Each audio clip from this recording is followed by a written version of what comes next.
Hi friends, welcome to Classic Samayal. நான் போன வாரமே Diwali Recipes போட ஆரம்பிச்சிட்டேன். ஸோ இந்த வாரம் பார்த்தீங்கன்னா நம்ம Diwali Recipe 2 பார்க்க போகிறோம். என்னென்னா கருவேப்பிலை மசாலா டைமண்ட் கட்ஸ். இது செய்கிறது ரொம்ப சுலபங்க. அதே மாதிரி நார்மலாக செய்கிற டைமண்ட் கட்ஸ்க்கு யூஸ் பண்ணுற மாதிரி மைதாவோ கடலை மாவோ இல்லை அரிசி மாவோ இல்லை பேக்கிங் சோடா எதுவுமே யூஸ் பண்ண போகிறதில்ல. ரொம்ப சிம்பிளாக வீட்டில் இருக்க பொருட்களை வச்சு செய்ய போகிறேன். இது செய்கிறதுக்கு ஒரு அரை மணி நேரம் தான் ஆகும். ஸோ இதை எப்படி செய்யுதுன்னு இப்போ நம்ம பார்க்கலாம். இது செய்கிறதுக்கு கிட்டத்தட்ட 200 ml கப்பு. அதில் வந்து நான் 1 கப் அளவுக்கு கோதுமை மாவை எடுத்துக்கிறேன். இப்போ இந்த கோதுமை மாவுக்கு ஃப்ரெஷ்ஷாக நம்ம அரைச்சி மசாலா சேர்க்க போகிறோம். அதுக்கு நான் என்ன பண்ண போகிறேன்னா ஒரு மிக்சி ஜாரில் 1/2 டீஸ்பூன் அளவுக்கு மிளகு, 1/2 டீஸ்பூன் சீரகம், அடுத்து பார்த்தீங்கன்னா ஒரு கொத்து கருவேப்பிலை கொஞ்சம் கூட சேர்த்துக்கோங்க மற்ற இன்க்ரீடியன்ஸை விட. அடுத்து பார்த்தீங்கன்னா ஒரு 1/2 டீஸ்பூன் அளவுக்கு சோம்பு. இங்கே நான் சோம்பு தூளாக ஆட் பண்ணிக்கிறேன். ஸோ இது எல்லாத்தையும் நல்லா கிரைண்ட் பண்ணி எடுத்துக்குவோம். இதில் வந்து கருவேப்பிலை தான் நம்ம கொஞ்சம் அதிகமாக சேர்த்துறதுனால இதில் வந்து ஃப்ளேவர் ரொம்ப பயங்கரமாக நல்லாயிருக்கும்.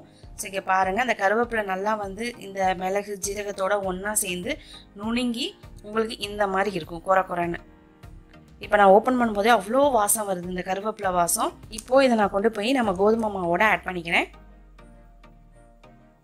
ஆட் பண்ணிவிட்டு இதில் நான் வந்து பைண்டிங் ஏஜென்ட்டாக ரவா வந்து 1 டேபிள் ஸ்பூன் ஆட் பண்ண போகிறேன். பொதுவாக அரிசி மாவு கடலை மாவு சேர்ப்பாங்க, பட் ரவா இருந்தாலே போதும். இதில் வந்து நல்லா பைண்ட் பண்ணிடும், அதாவது சேர்த்து கொடுக்கும் மாவை.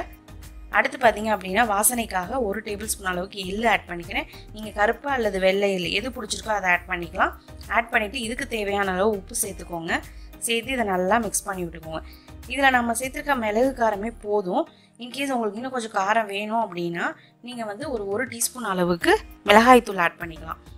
நீங்கள் வந்து மிளகே ரொம்ப போட்டிங்க அப்படின்னா மருந்து வாசம் வரும், அதனால் அது வேணாம். கொஞ்சம் மிளகாத்தூள் ஆட் பண்ணிக்கோங்க. இல்லை அப்படின்னா மிளகோட அந்த மைல்டான காரத்தோடையும் முடிச்சுக்கோங்க. அடுத்து இப்போ நம்ம வந்து கொஞ்சம் கொஞ்சமாக தண்ணி தெளித்து மாவை பிசைய போகிறோம். இந்த டைமண்ட் கட்ஸ்க்கு பார்த்தீங்க அப்படின்னா எண்ணெய் வந்து சுத்தமாக அப்சர்வ் பண்ணக்கூடாது. அதுக்கு பெஸ்ட்டான சொல்யூஷன் என்னென்னு பார்த்தீங்கன்னா மாவை வந்து எந்த அளவுக்கு இறுக்கமாக பிசைய முடியுமோ அந்த அளவுக்கு இறுக்கமாக பிசைங்க. தண்ணி அதிகமாக சேர்க்காம கொஞ்சமாக சேர்த்து நல்லா டைட்டான மாவாக பிசைஞ்சுக்கோங்க. நம்ம பூரிக்கு போடுற மாதிரி நல்லா டைட்டான மாவாக இருக்கணும்.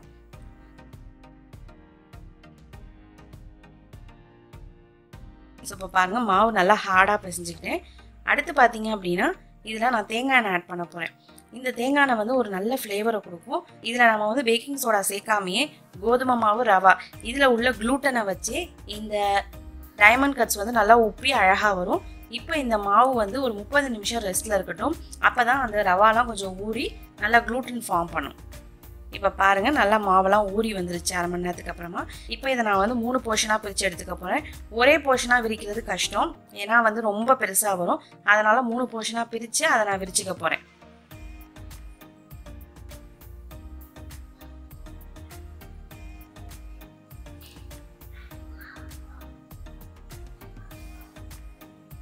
இப்போ இதை 3 போர்ஷனாக நம்ம பிரித்தாச்சு.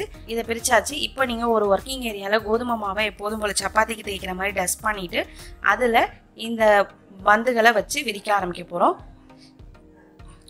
ரொம்ப மெல்லிசாக விரிக்காதீங்க, கொஞ்சம் விரிக்க வந்து ஹார்டாக இருக்கும். பட் கொஞ்சம் ப்ரெஷர் கொடுத்து நீங்கள் விரிங்க. அதே மாதிரி விரிக்கும் போது நடுவில் மட்டும் ப்ரெஷர் கொடுத்துடாதீங்க, ஓரங்களையும் வந்து சமமாக விரிச்சு விடுங்க. பொதுவாக விரிக்கும் போது நடுவில் ப்ரெஷர் கொடுத்துட்டீங்க அப்படின்னா ஓரங்கள் வந்து மொத்தமாயிடும். அதனால் ஓரங்களுக்கும் கொஞ்சம் கவனம் கொடுத்து நல்லா விரிச்சுக்கோங்க. இப்போ இதோட திக்னஸ் பார்த்தீங்கன்னா இந்த அளவு தான் இருக்கும், ரொம்ப மொத்தமாக இருக்காது. ஸோ பார்த்தீங்களா, இந்த அளவு திக்னஸில் நான் விரிச்சுக்கிறேன். ரொம்ப மொத்தமாக இருந்துச்சு அப்படின்னா உங்களுக்கு வெளியில் நல்லா கிறிஸ்பியாக கிடைக்கும், உள்ளே வந்து வதக்குன்னு, அதாவது உள்ளே வந்து மாவாகவே தெரியும் உங்களுக்கு. இப்போ இதை நான் கட் பண்ணுறதுக்கு வந்து ஒரு பிளேட் எடுத்துக்கிறேன். ஏன்னா பிளேட்டில் கட் பண்ணிங்க அப்படின்னா இதை டேரெக்டாக அப்படியே வந்து எண்ணெயில் போடுறதுக்கு ஈஸியாக இருக்கும். ஸோ இதை நான் பிளேட்டில் வந்து கொஞ்சம் மாவு போட்டுட்டு அது மேலே இதை வச்சு ஃபஸ்ட்டு வந்து வெர்டிக்கலாக அந்த மாதிரி கட் பண்ணிக்கிறேன். அதுக்கப்புறமா கிராஸாக நீங்கள் வெட்ட ஆரம்பிங்க இதை திருப்பி வச்சு. அப்போ உங்களுக்கு டைமண்ட் ஷேப் கிடைக்கும். நீங்கள் வந்து இதே வந்து ஒர்க் ஏரியாவில் கட் பண்ணிங்க அப்படின்னா உங்களுக்கு அதுலேருந்து வந்து திருப்பி மாற்றி செய்கிறதுக்கு வந்து திருப்பி அதை வந்து பிளேட்டில் மாற்றி எண்ணெயில் போடுறதுக்கு கஷ்டமாக இருக்கும். ஸோ ஒரு பிளேட்லேயே வச்சு கட் பண்ணிக்கோங்க. இல்லை அப்படின்னா வந்து கட்டிங் போர்டில் கட் பண்ணிக்கோங்க. இப்போ இதை நான் கட் பண்ணிவிட்டு ஒரு பீஸ் காமிக்கிறேன் பாருங்கள், எவ்வளோ பர்ஃபெக்டான டைமண்ட்ஸாக வந்துருக்கு பார்த்தீங்களா. இப்போ இதை நீங்கள் வந்து இப்படி லைட்டாக ஆட்டினாலே உங்கள் பிளேட்லேருந்து அழகாக செப்பரேட் ஆகி வந்துடும். ஸோ பாருங்கள், அடியில் நம்ம லைட்டாக மாவு போட்டிருக்கிறதுனால சுத்தமாக ஒட்டவே ஒட்டாது. இன்னொன்று பார்த்தீங்கன்னா மாவு நல்லா ஹார்டாக இருக்கிறதுனால அதில் மாய்ஸ்சர் வந்து ரொம்ப கம்மியாக இருக்கிறதுனால உங்களுக்கு அவ்வளோ சீக்கிரம் தட்டில் ஒட்டாது. இப்போ இதை நம்ம வந்து நல்லா சூடான எண்ணெயில் பொரிச்சு எடுக்க போகிறோம். எண்ணெய் வந்து ரொம்ப சூடாக இருக்க வேணாம், எண்ணெய் வந்து மிதமானதுக்கும் அதிக சூடுக்கும் நடுவில் இருக்கட்டும். அப்போ தான் வந்து கரெக்டாக இருக்கும். ரொம்ப லோ ஃப்ளேமில் இருந்துச்சு அப்படின்னா மொறுன்னு வராது. அதே மாதிரி எண்ணெய் நிறையா குடிச்சிடும். ஸோ எண்ணெய் வந்து நல்லா சூடாக இருக்கணும். அதே மாதிரி போட்டுட்டு உடனே கிளற வேணாம். இந்த மாதிரி சலசலப்பெலாம் குறைஞ்சதுக்கு அப்புறமாட்டி ஒரு தடவை மிக்ஸ் பண்ணி விடுங்க. அடிக்கடி போட்டு கிளறவும் வேணாம். இப்போ நான் ஒரு தடவை மிக்ஸ் பண்ணிட்டேன், அவ்வளோதான். இது நல்லா வந்து அப்படியே குக் ஆகி கலர் சேஞ்ச் ஆகி நீட்டாக வரும் பாருங்கள். நான் எந்த ஒரு பேக்கிங் சோடா இதெல்லாம் போடாமையே அழகாக வந்து அது உப்பி வந்திருக்கு பார்த்தீங்களா. நான் ஆல்ரெடி மெயினாக சொன்ன மாதிரி ரவா கோதுமை மாவு இது ரெண்டுத்துலேயும் க்ளூட்டன் இருக்கிறதுனால தான் உங்களுக்கு இந்த மாதிரி கிடைக்குது. இப்போ வந்து நல்லா செவந்து வந்துருச்சு. எண்ணெயிலேருந்து நான் பிரித்து எடுத்துக்கிறேன். இதை ஒரு ஸ்ட்ரெயினர் அல்லது டிஷ்யூ பேப்பரில் மாற்றி எண்ணெய் வடிஞ்சதுக்கப்புறமா ஒரு பிளேட்டில் சர்வ் பண்ணலாம். இதை கிட்டத்தட்ட வந்து ஒரு 15 நாளைக்கு வரைக்கும் வச்சு யூஸ் பண்ணலாம். எதுவுமே ஆகாது. நல்லா வாசமாக இருக்கும். அந்த கருவேப்பிலை வாசம் வந்து ரொம்ப பயங்கரமாக வரும்.